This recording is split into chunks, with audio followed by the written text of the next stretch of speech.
আবার নতুন চলে এলাম আরেকটা ভিডিওতে। লম্বা দিলাম, একটু তেজপাতা দিয়ে দিচ্ছি। মুসুর ডাল তো পেঁয়াজ দিলে খেতে ভালো লাগে একটু।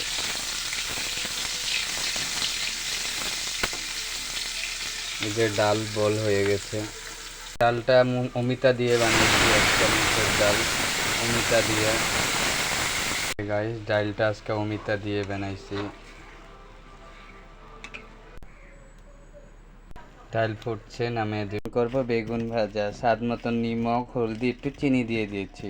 চিনি দিলে টেস্টটা ভালো লাগে। বেগুন ভাজা করব, ফ্রাইপ্যানে তেল দিয়ে দিয়েছি, এখন বেগুন ভাজা করব। ভাজা করছি, বেগুন ছেড়ে দিয়েছি, লাল লাল হলে নেমে নেব। দেখেন বেগুন পুরো লাল লাল হয়ে গেছে ভাজা।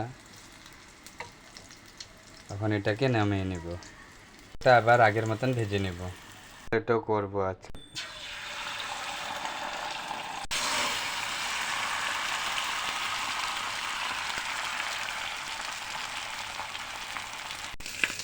এই যে হয়ে গেল ডিম আমলেট।